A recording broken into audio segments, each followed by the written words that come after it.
Happy Tax Fraud Thursday, motherfuckers. I just finished up all my paperwork lying to the IRS, so we are good to go, baby. Now, I am one happy Jew right now because of what we are going to talk about today. Now, this story that I'm going to talk about, I've actually been following for a while, but I'm just about to talk about it now because it finally has an ending sweeter and more satisfying than the ending to The Godfather. And that is the story of Rada Osman, aka the TikTok Brick Lady. Now, I have talked about this person on TikTok before because it was a pretty trending topic at the time, but it's safe to assume that most of you motherfuckers probably have not heard about the story. But don't worry, cause I got you. So a couple months ago, this woman posted a video online where she claimed that a man struck her in the face with a brick because she refused to give him her phone number right outside of a nightclub. Yo, this man just hit me in my face with a brick and all these black men just watch and they don't give a Yeah, this man hit me, grabbed a rock and it hit me in my face because I would have given him my number. And all y'all just watch. What you want to do? What you want to do? What y'all do? I want y'all to be a man. I want y'all to be a man. Do something.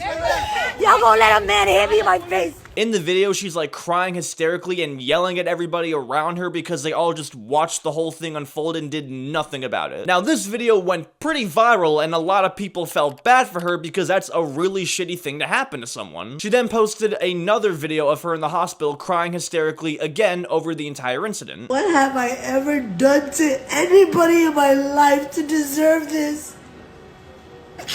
I never did anything in my life. Soon after, a GoFundMe was started by her friend to raise money for her hospital bills, and it raised over $40,000. And this would be a very sad story and a very sad situation for someone if the story wasn't absolute bullshit. Now, while the entire story isn't completely fake, it was very, very heavily altercated so that she could look like a much bigger victim than she actually was. Now, the first thing that made it kind of suspicious was her condition from the whole incident. Now, I'm sure you can clearly see the giant bump on her head that makes her look like the Boyle kid from Fairly Odd Parents, and she claims that was a result of being struck in the face with the brick. But immediately things aren't really starting to add up. Now, I'm not a medical expert in the slightest. The most education I have is Google Search University, but I'm not entirely sure if your face would look like that after being struck with a brick. While it's normal for your face to swell up from the trauma of the blunt force, normally you'd have some scratches or some cuts or some blood coming out, especially if you were hit with a brick. Now, I have seen some stuff saying that her face swelled up like that as a result of some type of allergy condition, but I don't really have enough sources or medical knowledge to confirm any of that. But this is still kind of suspicious. Now, there does seem to be official medical records confirming that she went to the medical center to be treated for face contusions and bleeding from her left ear. So, it seems like that part is true. However, things are still suspicious. Now, when she reported the incident to the police, she changed the story multiple times. The first time, she said that when she left the club and called an Uber, the Uber driver was the one that struck her in the face with the brick after he tried to kidnap her, and it was all part of some sex trafficking scheme. The second time, though, she told the detective that it was actually in the nightclub where the guy struck her with the brick. And this guy did it because she refused to give the guy her number. But when the detective got confused by the very clear contradiction in the stories, he tried to ask her questions to clear it up. But she got pissy like a 5-year-old and hung up completely so that she could completely deflect the lies. And when the detective interviewed Rada's friend, she said that she did not believe that Rada was hit in the face with a brick. That's pretty suspicious, but it still does not completely confirm that it was all a lie.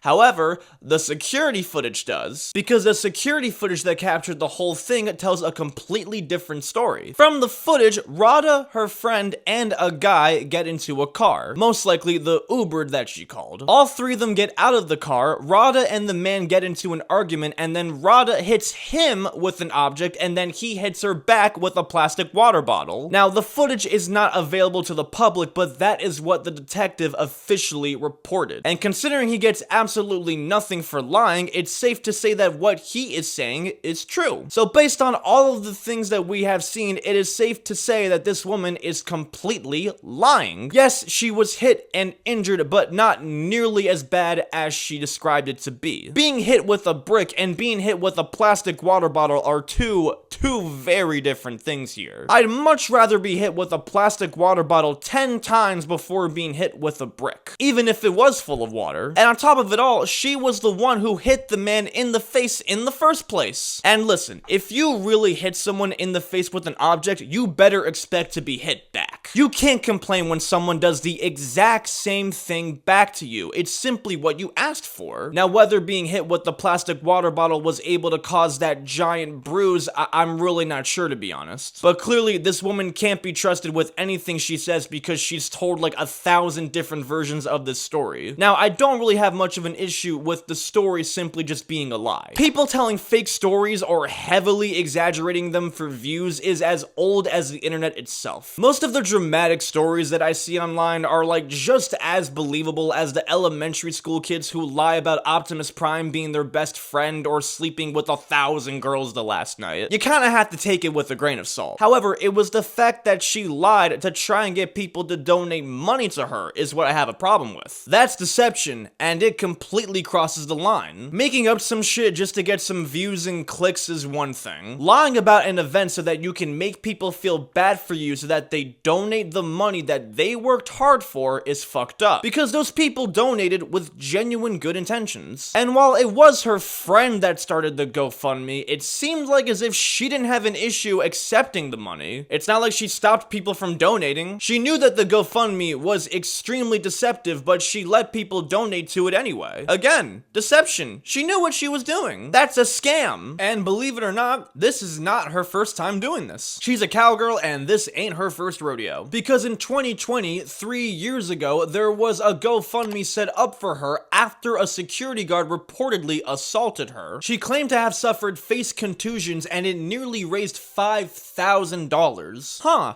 Sounds pretty familiar. And the same detective that was looking into this entire case interviewed the woman that lived with Rada at the time and asked her about the whole entire thing. And the woman said that the story was a complete lie. She was never assaulted by a security guard in the first place and was simply bamboozling some poor suckers for their dough. But back then, she completely got away with it and no legal action was ever taken. And there was no legal action made against her for this incident either. Until now. She was finally hit with 1 count of deception for scamming people into donating to her GoFundMe. And if you're found guilty of deception, that can land you 10 years in jail. It's a pretty serious ass crime. Now, the GoFundMe was completely taken down and all of the donators were refunded their money as they should. Now, she was initially going to turn herself into the police, but when the time and date come, she was a no-show. However, at that exact same time, she actually posted herself living the good life up in Jamaica. I'm in Jamaica! Why she would self-snitch on herself like that, I have no fucking idea. Kinda seems like as if she was avoiding something. Now, she claims that she wasn't on the run, and the only reason that she didn't show up was because she was trying to find a good lawyer. Which is still a terrible look regardless. Like, you probably can't find a good lawyer because it's a case that you know you're gonna lose. Not even Saul Goodman would take this shit if it was the last case on earth. And not showing up for the scheduled time to turn yourself in always looks bad unless you physically can't show up because you got hit by a bus or some shit. She was soon officially arrested though and posted bond of 10 grand. So we are now closer and closer to getting the sweet, sweet satisfaction of karma taking a swing for us. But what's absolutely crazy is that even after all of this came out, her lies, her arrest, her history, everything, she still stands on everything that she said. She did an interview with a news outlet where she told another version of the story where she claims that the attacker tried to force her hand onto his schlong. Again, not true based on the footage. Like, even after the real story comes out, she still doubles down on all of the lies and everything. I don't get what she's trying to accomplish because she's just making it worse. She claims that the detective completely lied about what happened on the surveillance footage and claims that she only got charged with deception because she reported the officer that was handling her case at the time. Yeah, I don't think they're going to falsely charge you with something as serious as deception out of pettiness for some type of report. Like, it's just the stupidest excuses I've ever heard in my life. Doing everything you possibly can to stand by the petty ass lies that you've told that were already proven to not be true. And it's just ridiculous, because the courtroom is definitely not gonna believe it. It's a shame on her part that she couldn't afford any of the GoFund money because she's gonna need it in order to hire a good ass lawyer. But I'm looking forward to see how it will end. But that's pretty much the whole thing so far. Remember, kids, don't lie on the internet for money. Shalom.